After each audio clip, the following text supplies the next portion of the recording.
never put maple syrup in tea before, and it is life-changing.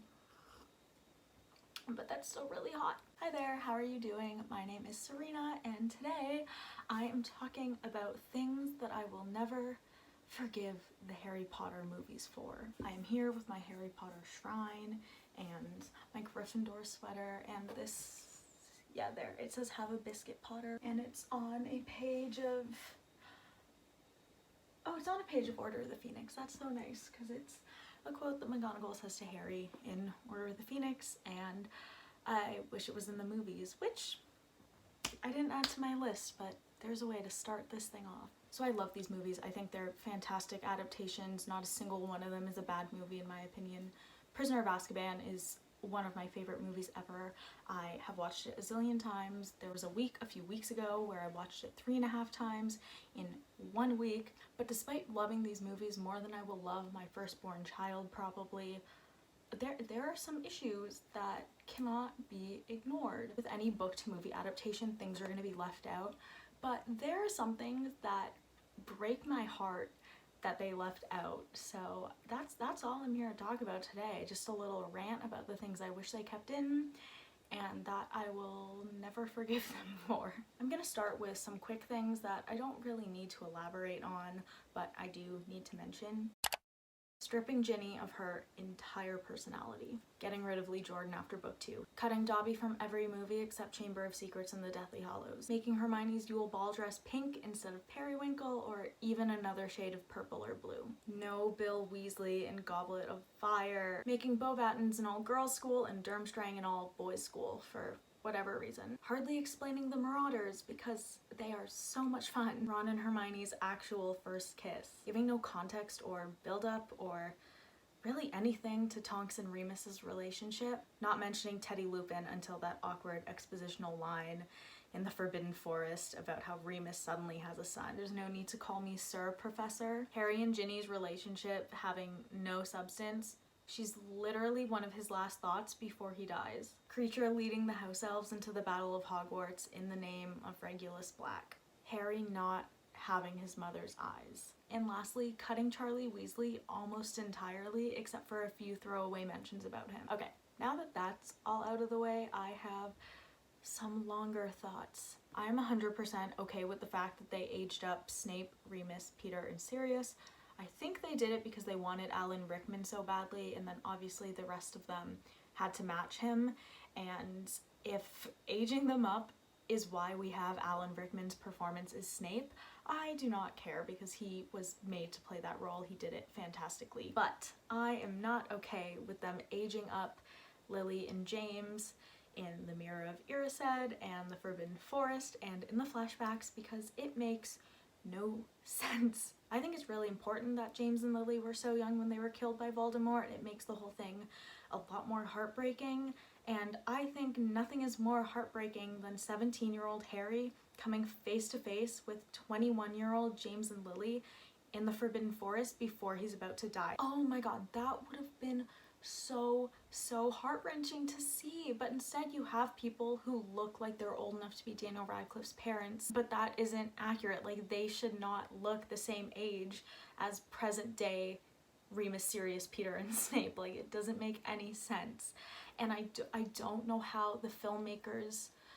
didn't compute that. It just bothers me so much. So there's the flashbacks in Philosopher's Stone, I think, so they're supposed to look 11 years younger than Alan Rickman as Snape, and they look like the same age. And then it happens again in Deathly Hallows when they're supposed to be 17 years younger than everyone else because that's when they died, and they just do not. One of my favorite scenes that didn't make it into the movies was the fight between the Weasley twins, Harry and Draco, in the Order of the Phoenix. It is just so good, and I would do anything to see the Phelps twins and Tom Felton and Daniel Radcliffe going at that scene because it is so good. If you haven't read the books, basically during a Quidditch match, Draco is harassing them as usual. He starts insulting Molly Weasley, which really sets them off. So George and Harry literally start beating the crap out of Draco, and the girls on the Gryffindor Quidditch team have to hold Fred back because he wants to get in on the fight as well. But they are having a literal fist fight. Like, I don't know how active Harry is in it. I just read this a few weeks ago, but oh my god, it's so funny. George Weasley is literally punching Draco Malfoy. Oh my god, there isn't any Quidditch in the Order of the Phoenix movie, is there? I could go on a tangent about that adaptation because it's the longest book and the shortest movie, and I don't know why they did what they did with that. So I guess with no Quidditch in that movie, there was no place for it, but they should have added one Quidditch match so we could have gotten that fight, because the Phelps twins would have ate that. There are a lot of instances in which Ron is meaner to Hermione than he is in the books, which is not great because they are one of my favorite fictional ships ever. There is, oh god, I love them so much. The most notable one is in Prisoner of Azkaban when Snape calls Hermione an insufferable know-it-all when they're talking about werewolves. And in the movie, Ron whispers, "He's got a point, you know." In the books, he says, oh my god, I need to get my computer because I don't want to mess up the quote. So Snape calls Hermione an insufferable know-it-all, and Ron hits back with, "You asked us a question and she knows the answer. Why ask if you don't want to be told?"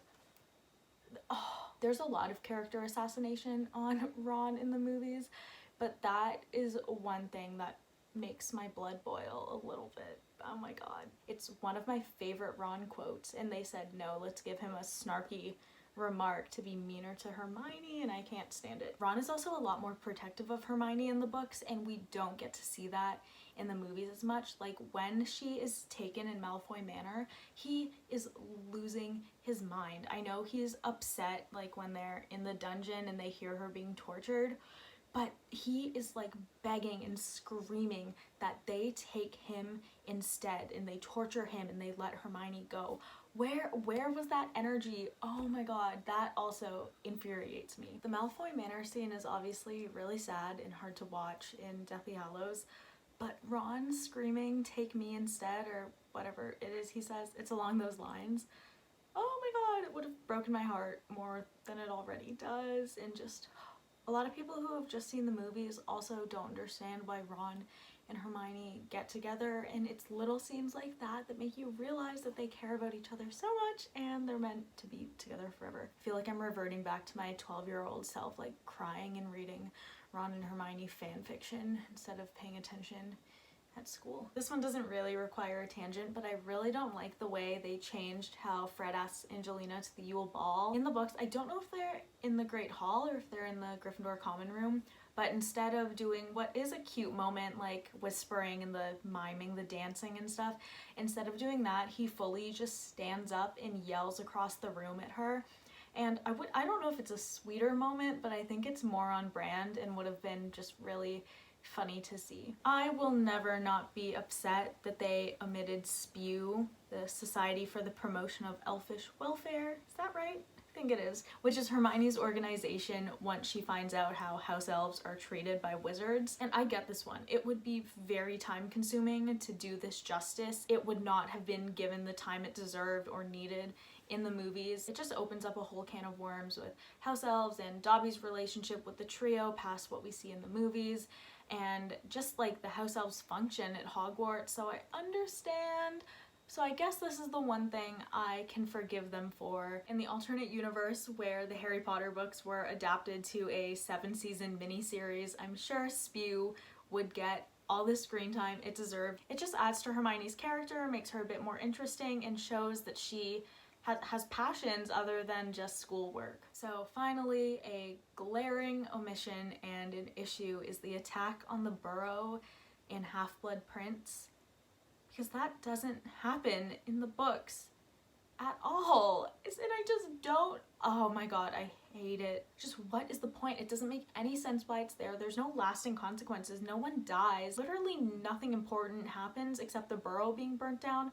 But considering that doesn't happen in the books, it did not have to be done in the first place. It is a waste of runtime, which leads me to my next issue, which I think is why I am so upset about this edition, because they cut the battle at the astronomy tower, but gave us this instead. Look, I get it. There's a lot to unpack if you include the Battle of the Astronomy Tower, but the fact they cut that and added a 10-minute action sequence that did not happen in the books and does not matter, oh my god, it drives me up the wall. The Battle of the Astronomy Tower, you have bits of it in the movie, but basically after Dumbledore's death, the Order of the Phoenix and the Death Eaters who are around for that just sort of fight it out in and around that area of the castle, and it is so cool, and there are so many fun details. Like, we don't see Bill Weasley getting bit by a werewolf. I know it's still a part of him and he mentions it in the next movie, but it would have been so nice to see that, especially because Fleur Delacour, who is his fiance by that point, I think, Molly thinks she's gonna leave Bill because he's been scratched by a werewolf, so he's not as good looking anymore. And she says that she still loves him and that she's good looking enough for the both of them. Her comment about still loving Bill even though he's been scratched by a werewolf provokes Tonks to like profess her love for Lupin in a really dramatic way that is really awesome.